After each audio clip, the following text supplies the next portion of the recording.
De vez em quando, meu irmão vem me visitar aqui em Teresópolis, ele mora em Belo Horizonte, e aí ele vem e começou, você tem que fazer pilates, você tem que fazer pilates, tem que fazer pilates e tal, e falou, e eu fui lá fazer pilates.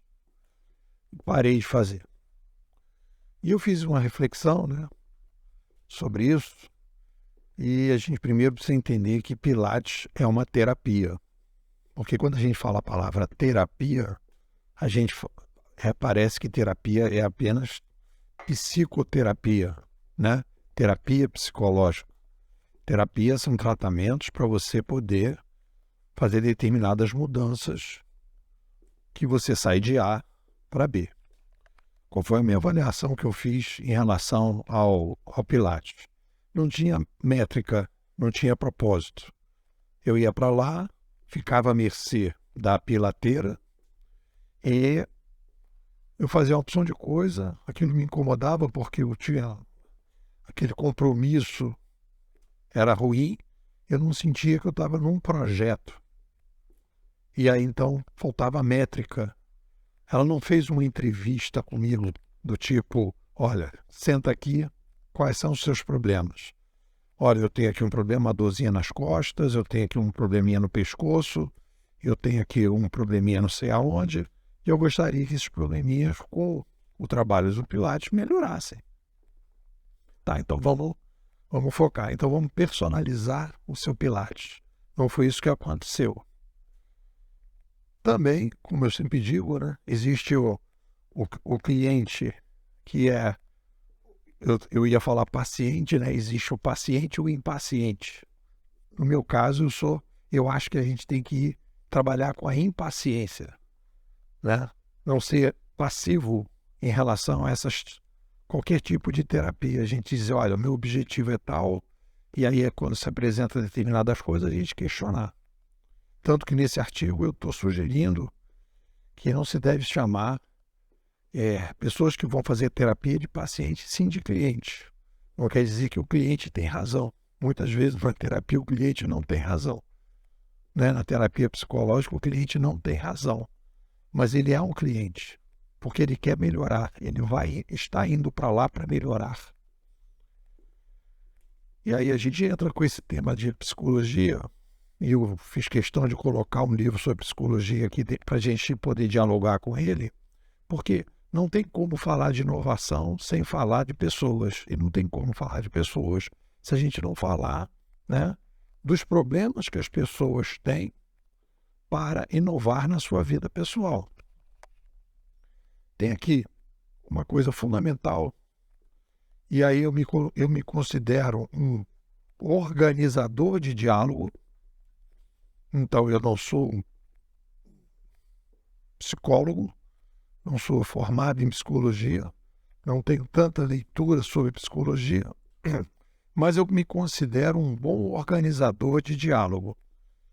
Então, se eu leio algo que eu acho que não faz sentido, e com a experiência que eu estou tendo de organizar diálogos, eu logo vejo problemas num determinado setor que tem em outros setores, né? Então, quando a gente vai pegar, por exemplo, aqui na conversa com o Caligares, esse é o segundo artigo que eu falo no livro dele, né? Vamos lá. Cartas a um jovem terapeuta. Eu vejo, por exemplo, aqui um problema que eu vi quando a gente vai estudar e vai organizar o diálogo sobre ciência. Porque a gente sempre vai ter uma confusão em todas as atividades humanas do que é meio, do que é fim. Então, por exemplo, o conhecimento e o autoconhecimento, no caso da ciência, é o conhecimento. E no caso das terapias psicológicas, o autoconhecimento. O autoconhecimento são meios e não o fim em si mesmo. Então você se autoconhece para melhorar de vida. E quando você vai no Google colocar a definição de psicanálise, por exemplo, né, a psicanálise é para você se autoconhecer melhor. Não, a psicanálise é para você se conhecer. Você melhorar, né, se autoconhecer para melhorar de vida, não para se conhecer melhor. Ninguém quer se autoconhecer melhor e continuar com a vida podre. A pessoa quer se autoconhecer para ter uma vida melhor. Isso aparece em todas as áreas, porque você tem um estímulo, e aí talvez por má fé, em alguns momentos, ou por escolhas inadequadas, né, na forma de pensar, terapias, sejam elas quais forem, ou metodologias, sejam elas quais forem, as pessoas começam a incentivar, né, que aquilo ali é um fim em si mesmo. E aí aquilo não tem fim, um buraco sem fim. E às vezes tem a má fé, exatamente na terapia, porque existe uma dependência muito grande, né, do cliente com o seu terapeuta psicológico, e aí a pessoa vai estimulando aquela coisa, e o Caligares fala sobre isso, né? Quando ele diz aqui na seguinte frase: nenhuma psicoterapia, abre aspas para o Caligares, nenhuma psicoterapia, seja ela qual for, deveria almejar a dependência do paciente. Então, o objetivo, e aí vem a abordagem que a gente tem usado aqui, né? O objetivo de uma terapia psicológica é ajudar a pessoa a desenvolver ferramentas de análise dos seus paradigmas. Vou repetir. O objetivo de uma terapia psicológica é o desenvolvimento da capacidade da pessoa em rever seus paradigmas. E paradigmas aqui na nossa visão não é paradigma só de conhecimento. É formas de sentir, pensar e agir. Nós temos paradigmas que foram criados na nossa formatação básica obrigatória, e esses paradigmas estão presentes, estão atrapalhando mais ou menos a nossa vida. E aí tem uma distinção que as pessoas fazem entre psicoterapia e psicanálise, né? E aí às vezes há uma briga entre isso, que eu acho que é uma falsa briga, uma falsa dicotomia. Por quê? Porque tem determinadas situações que você tem, problemas que você tem na vida, que tem a ver com paradigmas mais superficiais e às vezes com paradigmas mais profundos. Conforme o paradigma, né? Conforme o problema e conforme o paradigma, você tem que ir mais fundo ou menos fundo. Pessoas que têm dificuldades, né? Uma síndrome do pânico, como a gente conversou na live ontem, de repente em 2, 3 meses a pessoa resolve o problema. E quando a pessoa não consegue, por exemplo, deixar de receber mesada e trabalhar, aí você já não é um problema mais pontual e conjuntural, é um negócio que exige uma coisa maior.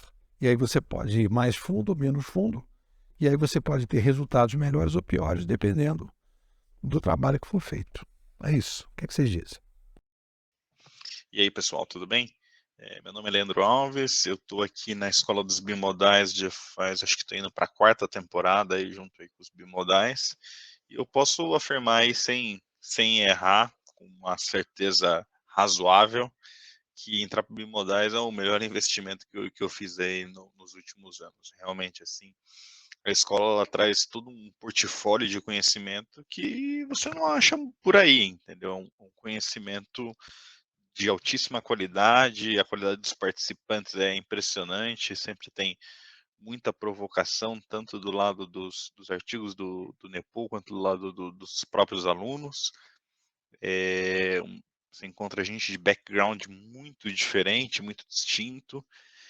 E eu vou falar para você, depois que eu comecei com os bimodais, assim, como aluno dos bimodais, a minha forma de pensar evoluiu muito, assim, o que eu consumo, como eu consumo, metodologia para isso, a forma como pensa, como enxerga os problemas, mudou completamente, assim. Acho que se você é uma pessoa que gosta de desafio intelectual, se quer ir um pouco além, a Bimodais definitivamente é a melhor opção que tem. Realmente, assim, eu sou muito grato a tudo que eu aprendi aí nos últimos anos e continuo aprendendo na Bimodais. Realmente foi um divisor de águas do ponto de vista intelectual.